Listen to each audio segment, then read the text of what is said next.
Hi, everyone, and welcome. My name is Joanne Parsant. I am the Director of Education for the California Film Institute. It is my great pleasure to welcome you to our My Place, My Story world premiere screening. I want to just welcome all of the friends and family members of the filmmakers, our community members, and of course, our students and also our instructors who took part in this program.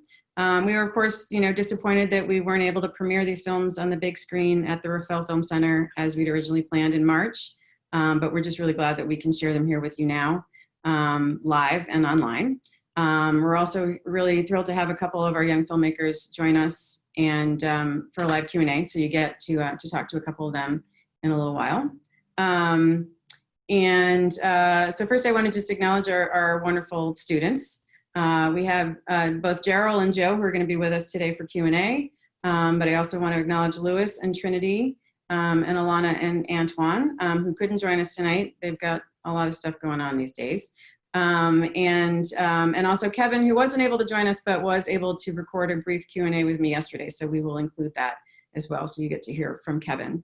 I also want to thank, first and foremost, our sponsors for the My Place, My Story program, the Each Foundation, the Fenwick Foundation, the Horace W. Goldsmith Foundation, Marin Charitable, Marin Community Foundation, and Resonance Philanthropies.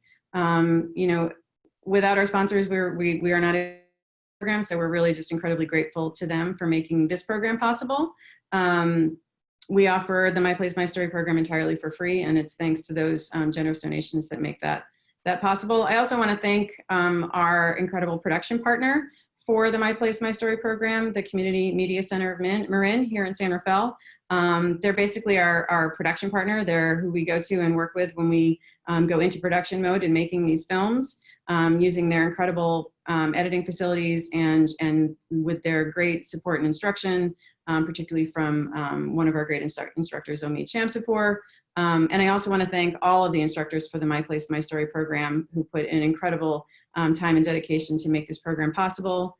I want to acknowledge Mary Guzman, Smith Patrick, Andrew Wong, Eden Roberts, and Yoel Iskandir, along with Omid from CMCM, who just were really so great in working with all of our students to make this program. 5-day digital storytelling workshop program that we do 3 times a year. Well, normally we do it 3 times a year. We were supposed to do it last week, and of course had to postpone, but we're hoping to be back in the summer. But it's a 5-day intensive during school breaks that teaches the craft of filmmaking and also the art of storytelling. So it's really about providing access to media creation resources and training, but really in the process of bringing that together with storytelling skills to empower young people to create and share their own stories through the medium of film, which is, as we all know, often way more powerful than other mediums.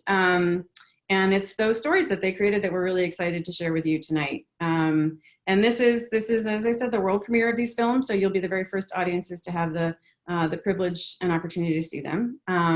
So what we're gonna do is we're gonna show each of the films and after a couple of the films, we're gonna have the opportunity to hear from our young filmmakers. So after the first film, we're going to start off with Gerald's film and then take a break for a brief Q&A with Gerald. I'll ask him a few questions, and then if you have questions for the filmmakers that we do have live, we would love for you to share them with us in the Q&A box use the button on the bottom of your screen that says Q&A, and you can type in a question there, and that's where we will track them. And if we have time, we'll be able to ask those questions of them as well.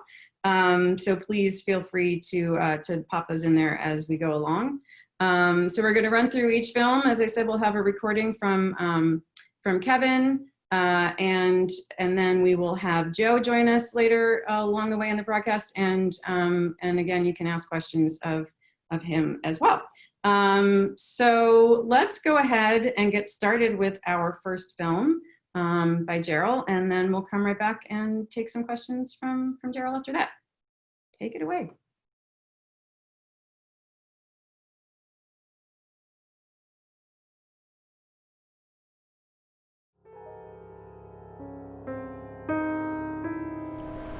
When I was growing up, I was raised under Roman Catholicism. I would pray to God every morning and every night while looking up towards the sky, reciting the same words and asking him questions. I used to consider myself a very devout Christian, but as of late I began to notice my faith gradually decreasing. I stopped going to church, I stopped praying, and I was revering God less and less. I began to question my faith, question the church, and question religion as a whole. So why was that?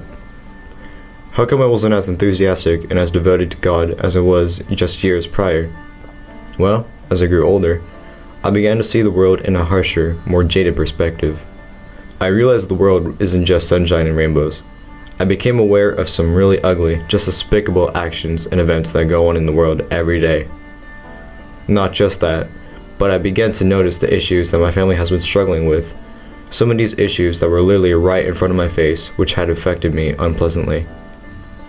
Part of coming of age includes the loss of innocence and coming to view the world in a much more realistic light, which is normal, but because of this, I came to see the world in a much more pessimistic view. Why do such vile acts happen under God's care? If God loves His creations, loves the earth, loves us, why does He allow diseases to affect those who love Him? No matter how hard their loved ones work and pray for them to get better, they still succumb to their disease. He had allowed one of my family members to fall into temptation or wickedness. How can children be kidnapped, trafficked, and sold as slaves, but when on the other side of the world one person beats cancer, it's suddenly a miracle from the heavens? How can such atrocious acts happen under His watch? Because man is wicked, and this is his punishment. But then why give man wickedness? Because of the devil? Then why the hell did you make the devil? These questions, which began to form in my head more and more, eventually led me to becoming disillusioned from religion as a whole. Not only that, but a deity or a supernatural being is simply unknowable or unprovable. If I'm honest, I can't believe in something I'm not even sure is real or not. When I first had these realizations, I was scared of what my mom might have said. Catholicism is something she's been dedicated to her whole life, so for her son to disagree with these ideals would obviously raise some conflict.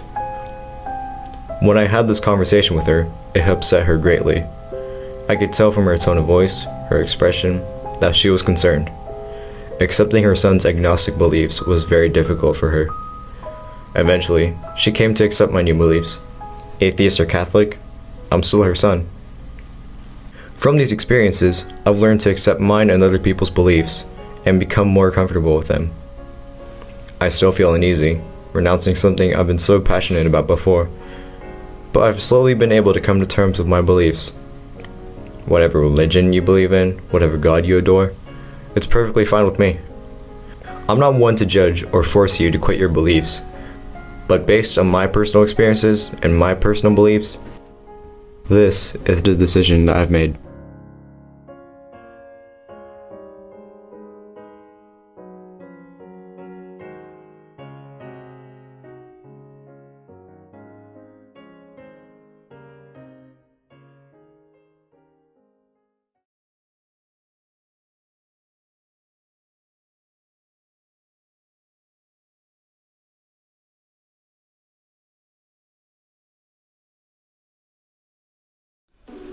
Sometimes life can be good and bad.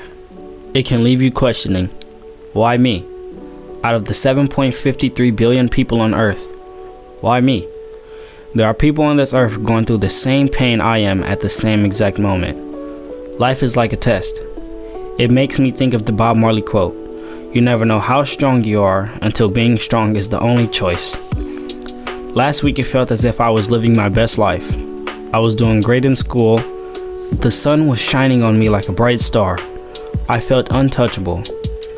I was in bed, snacks right beside me, laughing my heart out to Kevin Hart's comedy. Then there are times when I sit in the dark, having conversations about the problems I face. I never had a father in my life, no one to teach me how to become a man. So it's up to me to become my own man.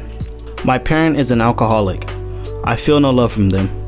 It's embarrassing going to school when your parent is the talk in class due to their alcoholic actions. I have a younger brother to look after. I don't want him growing up in the same conditions that I did. It's hard for me. Often my pants become drenched from the tears falling from my face as I question, why me? Sometimes I feel misery and emptiness, striving for school, feeling alone every day, as if no one cares about me.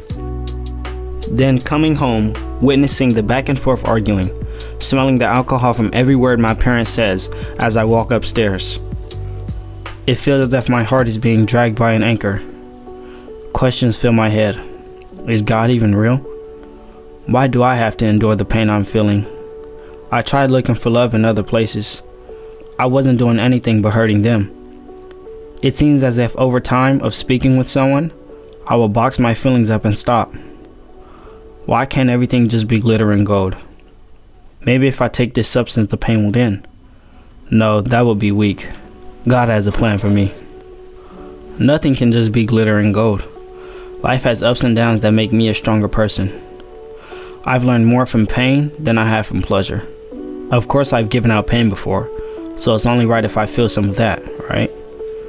Life can work in mysterious, unpredictable ways. I can be hurt by something one moment, with no hope in recovering, then feeling so happy I can't even believe it. Heartbreak and pain made me the stronger person I am today. If I didn't experience the heartbreak, I wouldn't have learned half the things I know now. When this happened, I felt as if I had no one to speak with. I kept everything hidden inside and let time run its course. It's life. But what did not break me made me 10 times stronger. I still feel the pain now. I had trouble writing this, but I think it's time I let this out. I found the strength in myself to overcome and continue on with life. When that moment came to test my strength, I gave it all I got. Harriet Stowe once said, "Never give up, for that is just the place and time the tide will turn."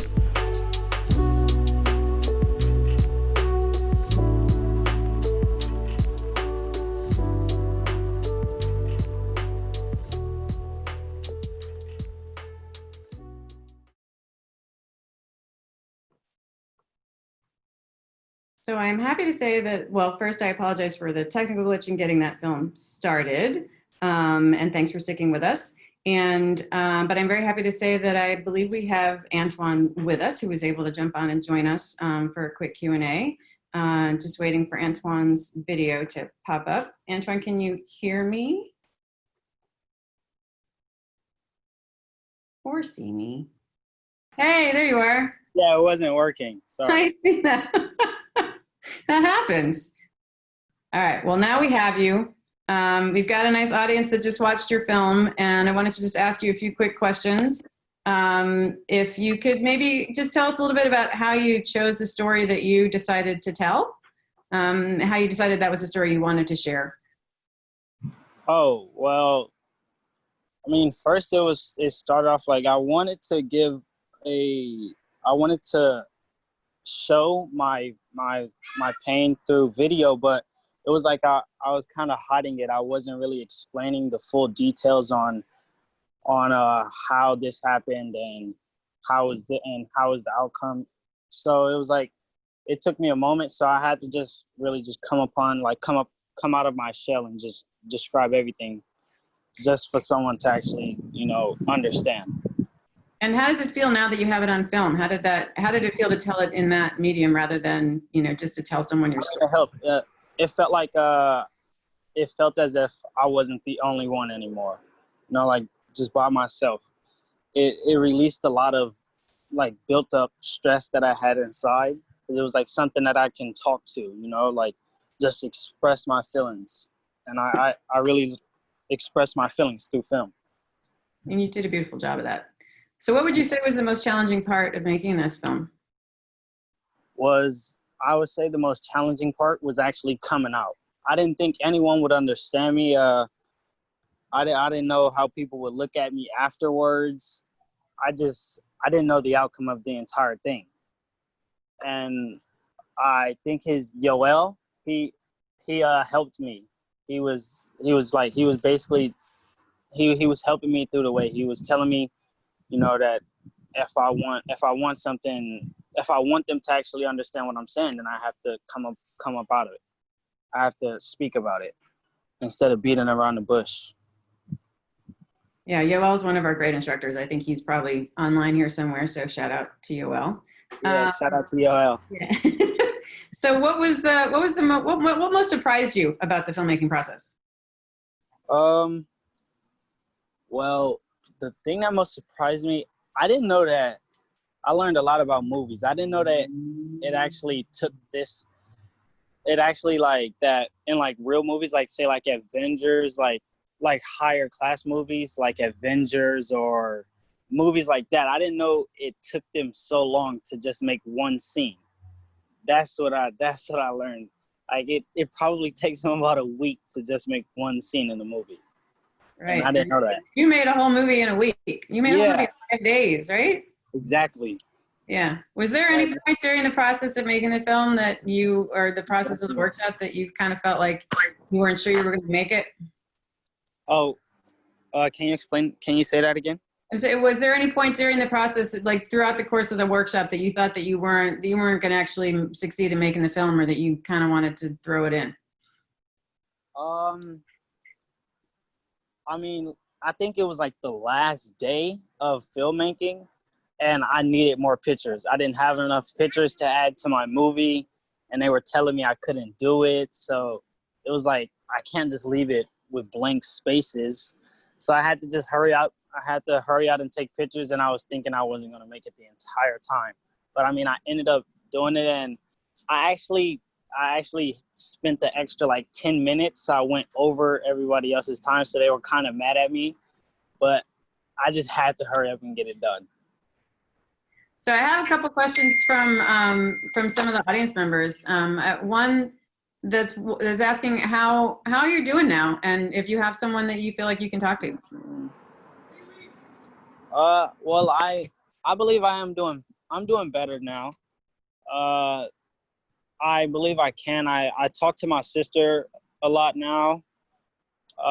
It just helped me feel like, it just helped me trust myself, then opening up more and trust other people with them understanding how I would feel. So that was like one of my first times to actually open up, was through that film. That's great. So I have another question. How would you like to see your film used in the future? Oh, in the future, probably as like a guidance to young people that's going through the same problems that I am.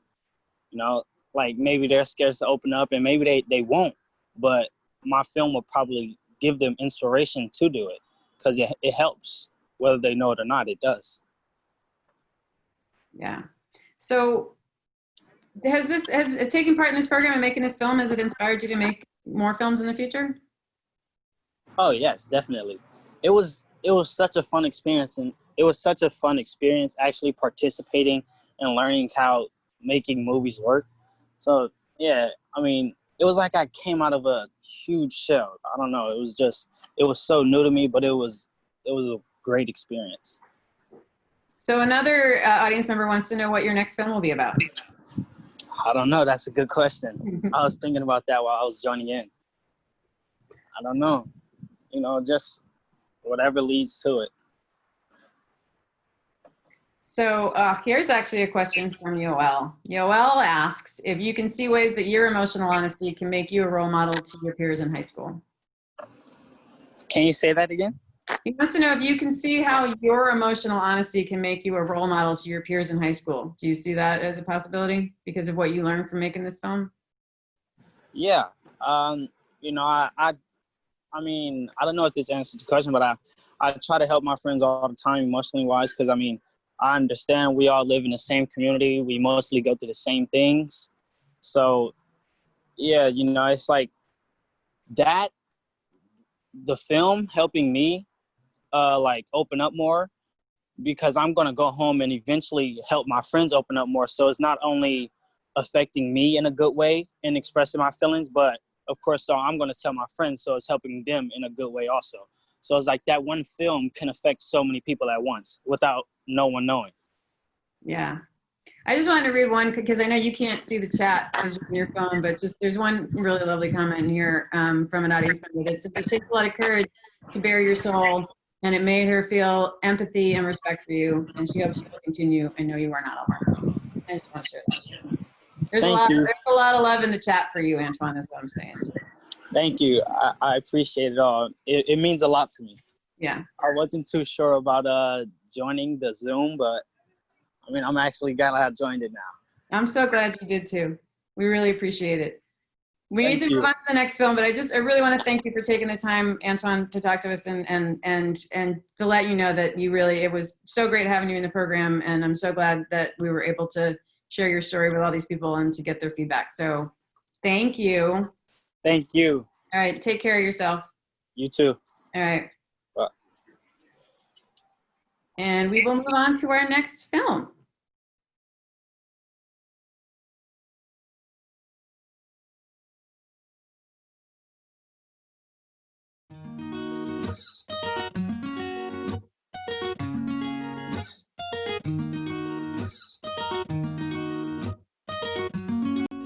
I've been playing sports most of my life and it has benefited me in positive and negative ways. At the age of 7, I started playing football and I hated it because I thought it was too rough. But I made new friends through our practices. They all had funny personalities and so did the coaches. We had many wins and many losses, but we all just wanted to have fun. That year, I had a friend that was very similar to me because of our short height and how shy we were. Making that friend made me feel good that I had someone supporting me. Now towards the end of the year, I was very confident in the sport. At the last meeting, they were giving out trophies and I thought nothing of it until they called my name and gave me an award for most improved. I was very shocked and happy to receive the trophy.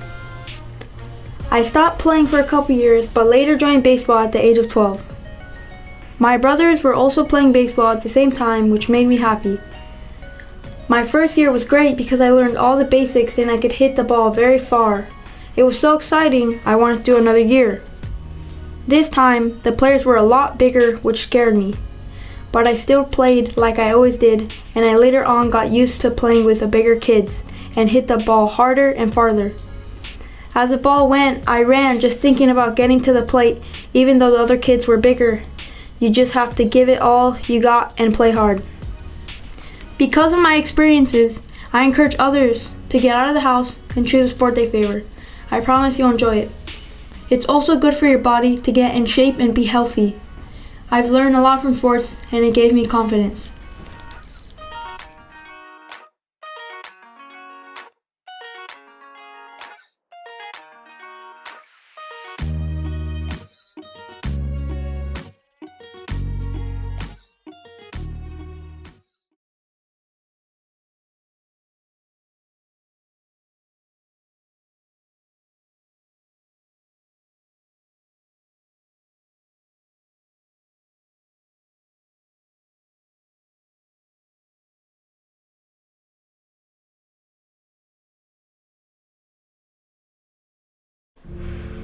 Life hasn't always been calm.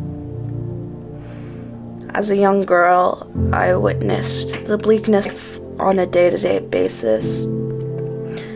Life didn't seem just, and there were many dismal times for me. It was often a fight to get out of bed in the morning or even attend school. Part of my experience growing up with a single mother was facing homelessness. My mom fought with her own rough past, living a childhood permeated with traumatic events. When she was a homeless youth, residing on the streets of downtown San Rafael. She was also the black sheep of the family at the time, shunned and given virtually no support. Money was tight since my mother couldn't work due to varying back injuries, which left her physically incapable of doing most jobs. I was diagnosed with a chronic illness called hereditary pancreatitis at age 4. I often have flare-ups where I start to feel nauseated. They intensify very slowly, over the course of either a few days or over the course of a month. Soft foods and liquids are tough to hold down. Typically, after a few times of violent vomiting, the pain kicks in, requiring frequent emergency room visits, hospitalizations, and follow-up appointments. I often suffered in agony in the hospital. Not eating, not drinking, only kept hydrated by a saline drip and heavy narcotics. Transportation was a horrible struggle and gave my mother a lot more to worry about. Between the ages of 5 and 10, my mother and I had no house. So we moved often from place to place and were surrounded by other people with their own varying obstacles in life. Having to endure all this while simultaneously living under the same roof as someone with potential addiction, mental health issues, criminal record, or other varying problems were jeopardizing our safety. Looking back on it, I remember feeling unsure about what the day would look like for us, and we were constantly alert. As time passed, having witnessed the varying levels of depravity and inequalities affecting the homeless, including my mother and I, as well as the people surrounding us, I had grown distressed for the security and the future of these people. A question came to my mind. If I was in this place of vulnerability alone, would I be safe? Would I even have a clue what to do? The sad truth is, most people would not have any resources, or even the knowledge to survive by themselves. My family and I were fortunate enough to stabilize ourselves again. She had met her boyfriend, an electrician who truly felt for us. He also loved both of us and raised me like a daughter. And after getting a consistent place to live, my mother applied for government aid, SSI, Medicare, and Section 8. All programs which strive to help those in unfortunate situations when it comes to income. The unfortunate thing, though, is the waiting list, which can take several years. So little has been done for too long. As a society, we need to accept the fact that if there is not an increased effort put into assisting the homeless, there will be nothing but a vicious cycle of institutionalization and a growing population of homelessness. Homeless have been ostracized for long enough.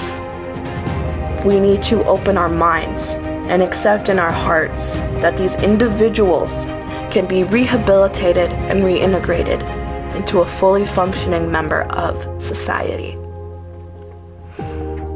If me and my mother can get back on our feet and live contently, anyone can, with the right help and resources.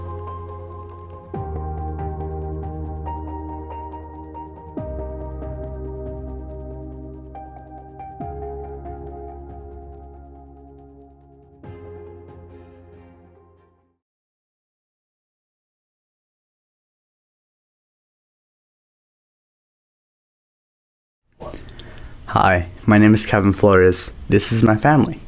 We live in a nice and comfortable apartment in Somerville. But it wasn't always like this. I remember one day when my mom and I went for a walk at the duck pond by the Civic Center. The duck pond was occupied by the Marin County Fair. This happens once a year.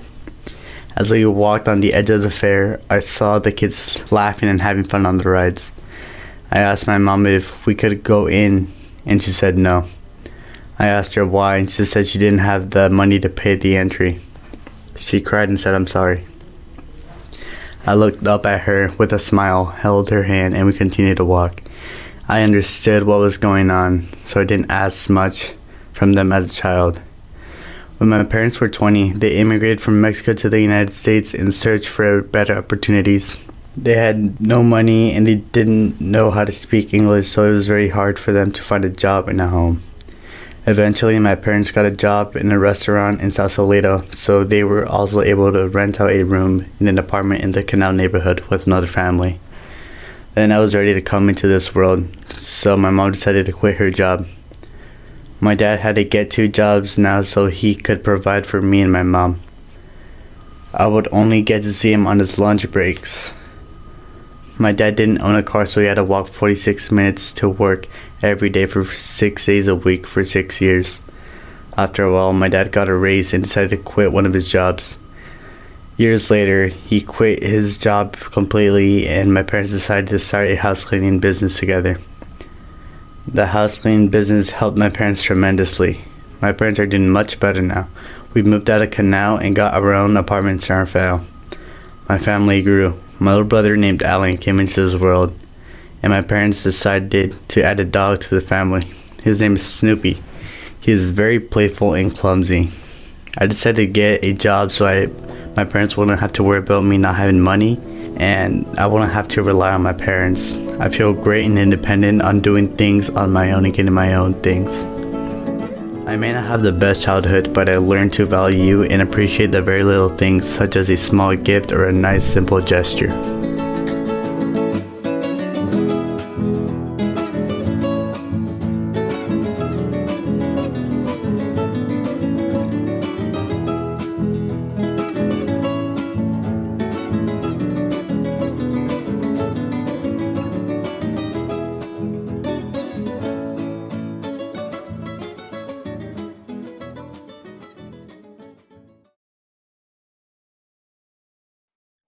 Okay.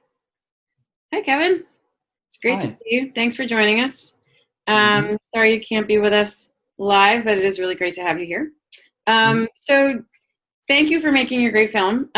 Just a couple of questions for you. Can you tell us how you chose the story that you decided you want to tell for your film? How I decided to make this story? Yeah.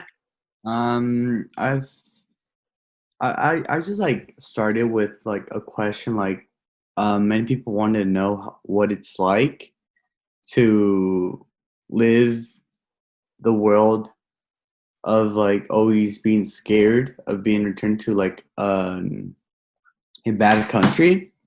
Like from my parents, they came from Mexico, and my friends, since they're like usually like born here, they asked me what's it like for my parents to like find a job, find good housing, not having a social security number. And since I'm like their son, but I was born here, I just like decided to know why not just let everybody know what's it like having immigrational parents, and I just went from there. Yeah. Hmm. You told a great story. Did you have any concerns about sharing your story in film? I mean, I kind of felt like it wasn't that personal. A little like some parts were personal, but I decided to share them because I wanted people to know or get like a good feeling of how it was and what my parents had to go through almost every day to get where they are now. It's great. What would you say was the most challenging part of making the film? I feel like the most challenging part would be probably not the story, but just like getting all the shots. I feel like that's probably more challenging because we had 2 days, 3 days to film. To shoot, yeah. Yeah, can you talk a little bit about what your process was during the 5 days of the program, sort of how you got, how you put your film together? Just kind of a quick overview. I just started with trying to figure out what topic to write about, and then I guess I got that, and then just kind of went off from there. Yeah. Mm-hmm. When you went to shoot, so did you shoot everything? Because some of your shots, obviously, you did on your own at home. How did that go? That went great. Just like some complications since it wasn't like an actual professional camera. I had to use my phone, but other than that, it turned out great. Yeah, no, I thought you did a really great job. What was the most fun part of the process for you? Probably the most fun process was like the shooting part because you gotta like interact with like other people. You made like new friends, and you just like went out to film with new people, and later they became your friends. So I guess that was the fun part of the whole program. Cool. And what most surprised you about the filmmaking process? Probably how I was able to do a film in a week, not even a full week, 5 days. Yeah, did you, That's when a you started at the surprise. beginning, did you think that that would be possible? No, I thought it was going to take me at least 2 weeks. Yeah. Normally, I mean, normally it takes people months and years to make films. You guys Yeah. definitely pulled off a real feat. Um, how do you think it was different telling your story on film than if you had just written it down or just told it to somebody? Um, Probably the difference would be the visuals, because I kind of gave him in the film. There's kind of like some shots of where I used to live and where they used to live before they had me, and then just like what they had to live through, and then they brought me in also what I had to go through when they still didn't have enough money, and my dad was working 2 jobs. And I gave him a visual what that life was like in the beginning, and now how present time it has changed. Yeah. Yeah. And how does it feel knowing that we're going to share your film tomorrow with a bunch of other people who are new to your story? How does it feel to know that you can share your story with other people and get that message out? I feel excited because I'm giving people a point of view on how um, this, like, I don't know how to put it, but just like how to give people a little peek on an immigrant's life and how their struggles they have to go through coming to the United States. And I guess that's what I'm excited about, because they now have a little taste of what's it like to be an immigrant. Yeah, I think it's great. So did this program inspire you at all to want to make more films?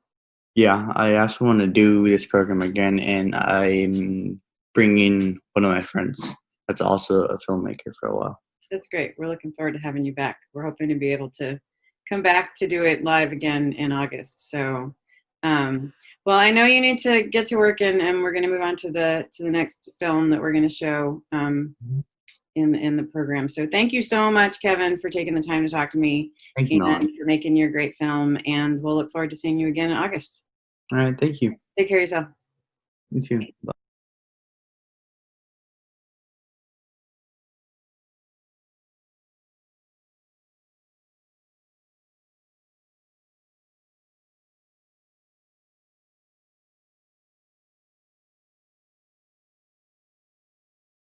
I started playing basketball when I was 10, and in the beginning I didn't really like the sport because I thought it was boring.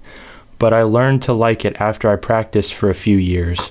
My grandpa played basketball in school, and my uncle is a basketball coach, so it's been in my family for a while. I used to get bullied in school, and I felt like one way I could deal with it was I would play basketball. Playing basketball makes me feel better about the fact that I am taller than everyone else. It helped me get things off my mind that I didn't want to think about. Things like bullying, grades, and pressure from my parents. I wanted to focus on something, and that was basketball. I put my all into it. Learned to love it for what it is. Basketball for me is a way to use my height as an advantage. Now I'm on my school team, and I've been playing on the team ever since I got to the school a year ago. My inspiration is Kobe Bryant, and my friends all admire him on and off the court, because he was a very talented athlete, but also he did very great things for the community. He pushed me to be a better person. I'm thankful to have the sport in my life. I don't know where I'd be without it. Not to mention it gives me a better thought about being a basketball player when I'm older. If basketball wasn't a sport, I would feel like there's nothing really for me anymore, and I would just really be bored. It also brings people together. One big lesson I've learned from basketball is that you can't get worse, you can only get better at something. And if you don't know how to do something, you can always take time to learn it. You're not going anywhere more important than where you are right now.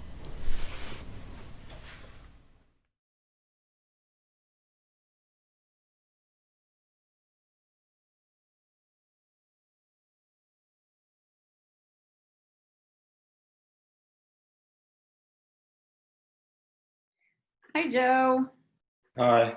Thanks so much for being here, and thank you for your film.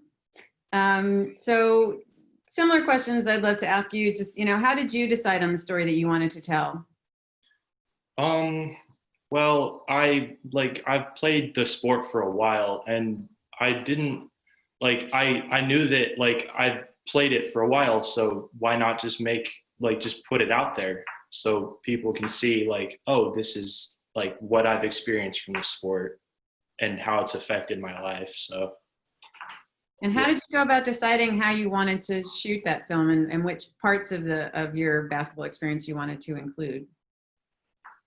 um I just, what do you mean by that? Well, how did, particularly the elements of including all of the stuff about Kobe, and kind of what was your, just what were the parts that inspired you? Oh, well, actually, he was my inspiration from the start. He pushed me. When I saw him play on YouTube or something, he just pushed me to be a better person and to practice it more and to be able to play it. And I'm so thankful that I've gone all this way, from playing when I was at least 10 years old. All my coaches, they supported me. All my friends, when they played, they supported me and I supported them. And it was really it was a really fun time. And it still is. And I really enjoy it. Yeah. So when it came to had you ever made a film before you did the My Place program? No. So what did you find? What did you learn about the filmmaking process during that week that you didn't know before?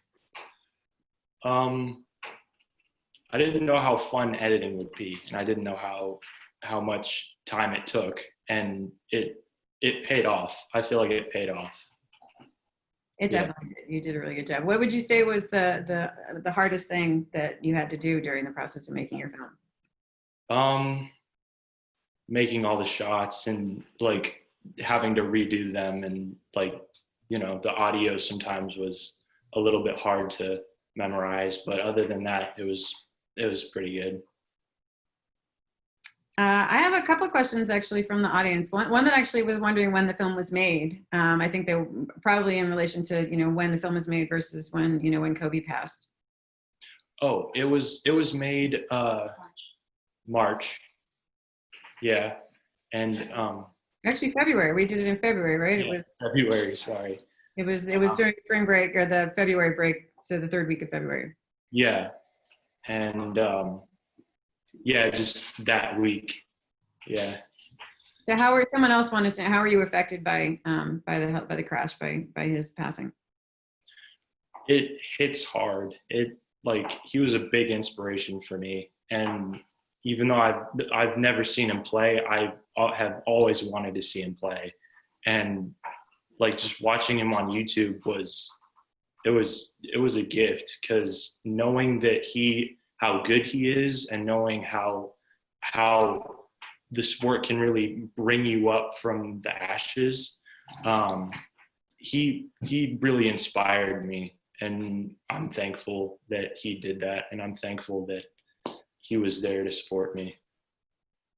Another question from the audience, who says, thank you for the film, very well done. Wants to know, how many takes did you have to do for the dunking scenes? And he also wants to know how tall you are. I am 6'4", 6'5". I don't know which one, but I did it first try, the dunking scenes. And my little brother filmed it. So it was, yeah. And, he was a big help, and I really thank him. And it was a really fun process. Well, yeah, it was great to see. Another question is, how do you think Kobe's film directing, so the work that he did as a filmmaker, can inspire you as a filmmaker? To give people perspective, to show them not just the sport itself, but what it means to people. Basketball is not really much of a sport as it is a lesson to people. Sorry, I'm trying to think of a good way to say this. When you want to do something, don't quit. Just just see it through, or else you'll regret it. Like I almost quit it. But when I started back up again, and I play to this day, it really helps. So just keep going and don't give up. Right. So I have another question. Given your experience with this program, and the fact that you did kind of come in, new to making film and not really knowing what to expect, what advice would you give to another student on their first day of the workshop if they were to do it? It takes time, so don't feel rushed. It's all part of a process. It'll pay off. So just take your time. Know what your inspiration is and how it will affect you in the future, and knowing that you put that inspiration out there, make sure you feel good about it, because then you, in the future, that inspiration and that good feeling might help you do something in the future. That is great advice. And so one last question, what are you most proud of in your film, or one thing that you accomplished during the making of it?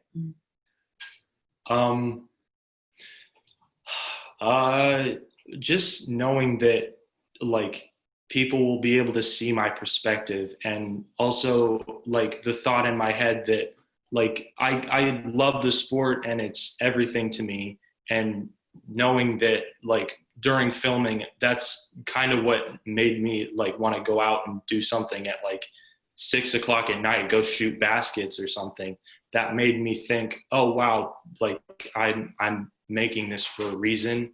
This is my, like, I kind of feel like it's my purpose, like, just showing everyone, like, this is what's up. This is my life. Well, thank you for sharing that. I really appreciate it. And thanks for taking the time to talk to us tonight and being part of the program. It's been a pleasure. So thank you, Joe.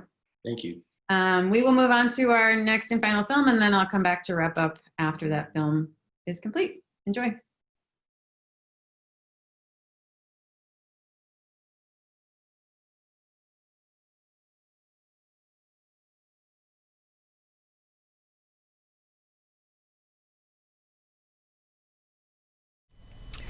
Childhood for me wasn't good at all. Everything was fine in the beginning. My mom and my dad were still together, still happy, still in love. We had the best Christmases and the best family times as a whole family. We went out on outings, from going to Blockbuster, picking out the latest movies, to then going to get Blondie's famous pizza. My dad would teach me how to play the PlayStation, while my mom would be cooking dinner for us.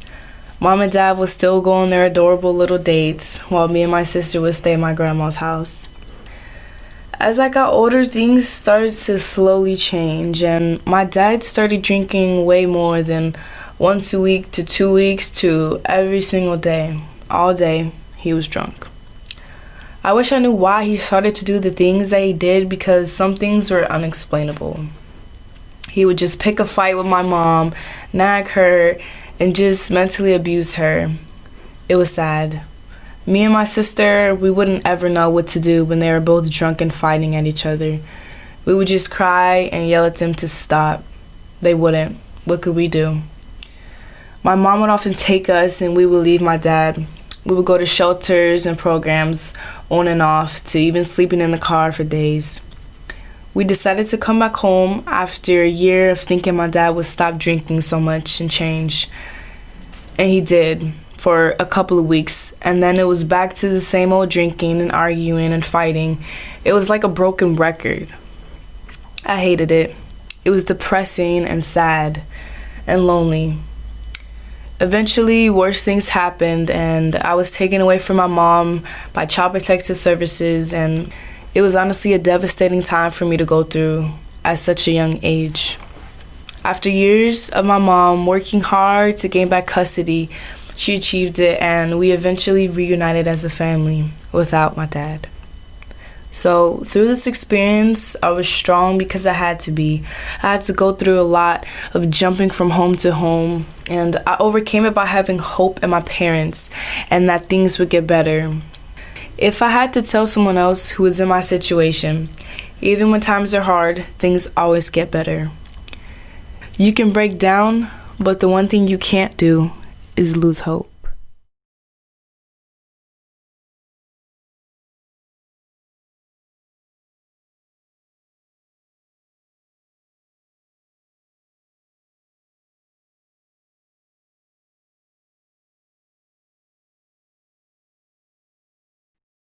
Well, that's our final film. I want to thank all of our students who were able to participate, and certainly all of our students for making their films. They obviously, as you can tell, put in a ton of hard work. And again, I want to thank all of our amazing instructors who helped them do that.